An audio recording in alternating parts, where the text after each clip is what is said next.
Au nom du Père, et du Fils, et du Saint-Esprit. Amen. Le Seigneur soit avec vous. La peine du don. La principale peine du purgatoire n'est pas celle du feu, si terrible soit-il. Une peine plus grande est celle que les théologiens appellent la peine du don. En ce monde, nous ne comprenons pas l'intensité de ce supplice de privation de Dieu parce que nous ne le voyons pas directement. Nous ne l'aimons pas de tout notre cœur. Nous ne pensons pas souvent à lui. Mais les âmes du purgatoire ont entrevu Dieu au jour du jugement. Et un grand spectacle, selon l'expression de saint Ambroise, s'est offert à leur regard. Dieu s'est découvert à elles avec toutes ses perfections adorables. Il a imprimé si vivement son image dans leur esprit. Il les a tellement investies de l'éclat de sa majesté infinie qu'elles pensent continuellement à lui. Elles l'aiment d'un amour pur et sans mélange. Cet amour insatiable, cette privation, cette faim, cette soif de Dieu les accable et les torture. Elles sont sans cesse mourantes sans mourir, expirantes sans expirer. Et l'Église appelle avec raison cet état une mort. Seigneur, dit-elle, délivrez-les de la mort. Pour vous faire une idée de ce supplice, supposez un homme qui se meurt faute d'air. Voyez quelle oppression, quels efforts il fait pour respirer. Comme sa poitrine se soulève, se gonfle. C'est une lutte affreuse entre la vie et la mort. Mais qu'est-ce qu'un peu d'air en comparaison de Dieu? Qu'est-ce que mourir à tout moment privé de Dieu, qui est la respiration de l'âme? Quelle faim vivante, quelle douloureuse agonie! Ô Seigneur, délivrez les âmes du purgatoire de cette mort perpétuelle. Montrez-leur votre face adorable. Ô Père qui êtes aux cieux, attirez près de vous vos enfants exilés. Oui, l'âme dans le purgatoire est une exilée, non de sa patrie de la terre, mais de sa patrie véritable qu'est le ciel. Elle a entrevu de loin les splendeurs de cette patrie bienheureuse quand, au sortir de cette vallée de larmes, elle parut devant Jésus-Christ qui fait la joie et le bonheur des élus. Elle l'a pressenti lorsque condamnée au purgatoire, elle s'est rappelé cette invitation adressée aux âmes justes. Venez, les bénis de mon Père, possédez le royaume qui vous a été préparé dès le commencement du monde. Elle en a aperçu, elle en a entrevu toutes les magnificences. Or, ne pouvoir se lancer vers cette patrie tant désirée, attendre un jour, des années, avant de se plonger au torrent de ses voluptés, mon Dieu, quel exil, quelle cruelle attente! Aussi, quelles sont attendrissantes les souffrances de cette âme infortunée. Pauvre exilé, quand donc verrai-je ma patrie, ma famille qui est aux cieux? Pauvre orpheline, quand serai-je réunie à mes parents, à mes frères, à mes sœurs qui sont dans la gloire et qui me tendent les mains? Quand me sera-t-il donné de m'unir à Jésus, mon céleste époux? Ô portes éternelles, ouvrez-vous, ouvrez-vous. Mais hélas, une voix mystérieuse lui répondit, « Pas encore, plus tard. » Âme, vous pouvez les ouvrir ces portes. Ne savez-vous pas que la prière, l'aumône, sont les clés d'or qui ouvrent le ciel? Priez et donnez beaucoup, et ces âmes exilées du purgatoire monteront dans la patrie bienheureuse pour y chanter éternellement les miséricordes du Seigneur. Et maintenant, un exemple concret. Quand les enfants d'Israël, emmenés captifs, loin de la patrie, ne voyaient plus que les rivages de l'Euphrate, ils s'asseyaient tristes sur cette terre étrangère et ils pleuraient au souvenir de Jérusalem. Il n'y avait ni parole de joie, ni cantique d'allégresse. Leur harpe, suspendue au sol du rivage, était silencieuse. Enfants d'Israël, pourquoi pleurez-vous, leur demandaient les Babyloniens. C'est que nous nous souvenons de Sion, notre patrie. Nous nous souvenons et nous regrettons.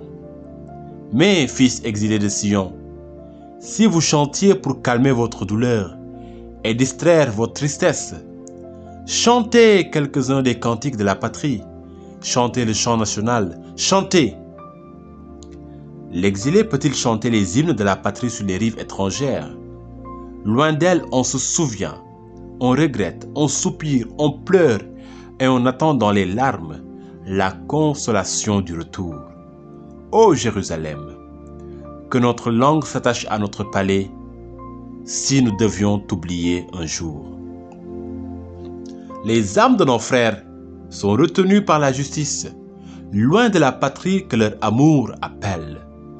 Au bord de l'abîme où l'expiation les condamne à un douloureux exil, elles s'arrêtent sur ces rivages 1000 fois plus désolés que ceux de la terre. Là, en pensant à la céleste patrie, elles se mettent aussi à pleurer son absence.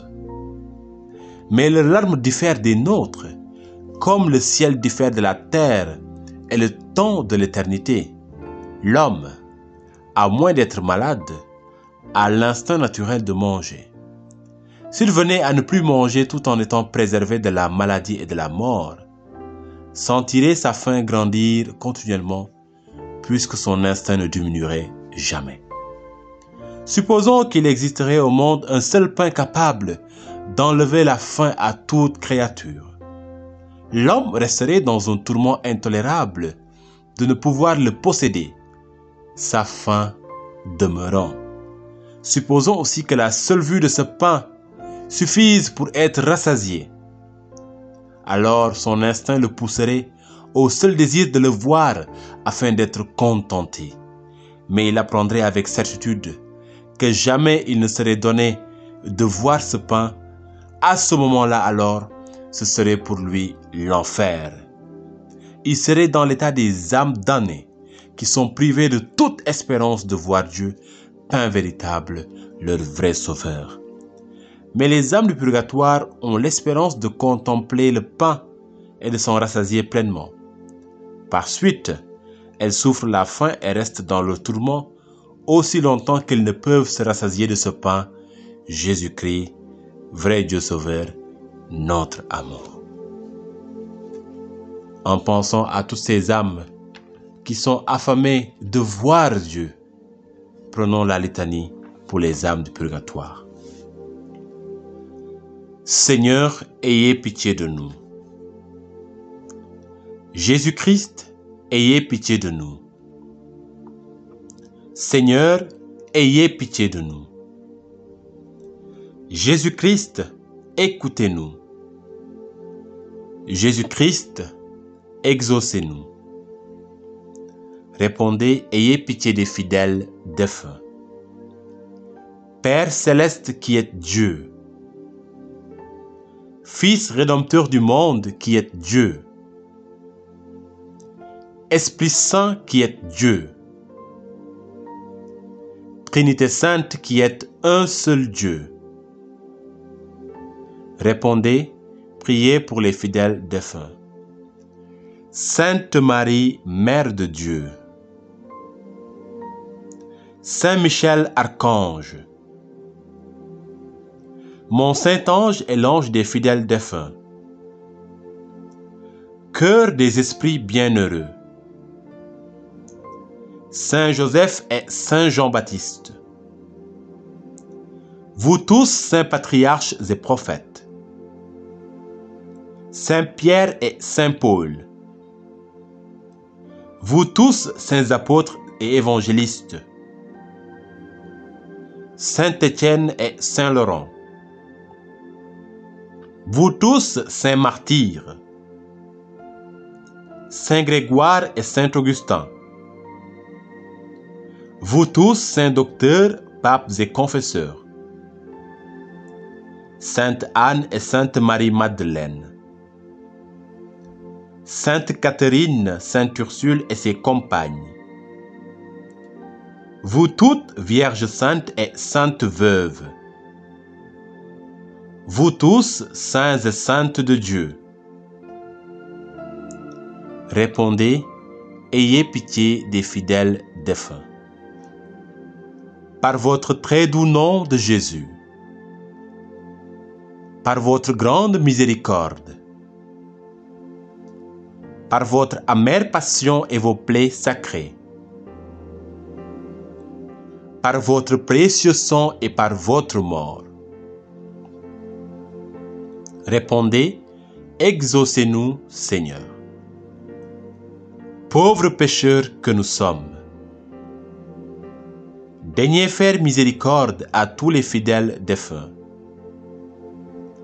Daignez adoucir pour eux la rigueur de votre justice. Daignez remettre la peine méritée par leurs péchés. Daignez les prendre au lieu de la paix et du repos éternel. Daignez les mettre en possession de l'héritage éternel. Daignez les admettre à contempler votre divine beauté. Daignez les rassasier de la plénitude de vos bontés. Daignez accomplir entièrement leur désir de salut. Daignez accorder le repos spécialement aux âmes de nos parents, amis et bienfaiteurs. Daignez accorder votre miséricorde aux âmes pour lesquelles personne ne prie. Que le saint sacrifice de la messe et les saintes communions offertes pour eux leur soient profitables. Répondez, pardonnez-leur, ô bon Jésus.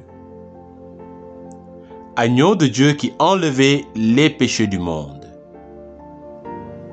Répondez, exaucez-les, ô bon Jésus. Agneau de Dieu qui enlevait les péchés du monde. Répondez, accordez à ces défunts le repos éternel. Agneau de Dieu qui enlevait les péchés du monde. Prions ensemble. Dieu miséricordieux, Dieu si saint, Dieu si juste, laissez-vous fléchir par l'amour des saintes âmes du purgatoire. Ne vous dérobez pas plus longtemps à l'ardeur de leurs désirs.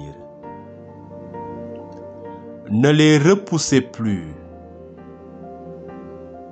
Ouvrez-leur votre sein et laissez-les se perdre et s'abîmer en vous. Ô Jésus, appelez vos enfants, nos frères et sœurs, au bonheur éternel, et que la lumière qui ne s'éteint jamais luise sur eux, qu'ils reposent en paix. Amen.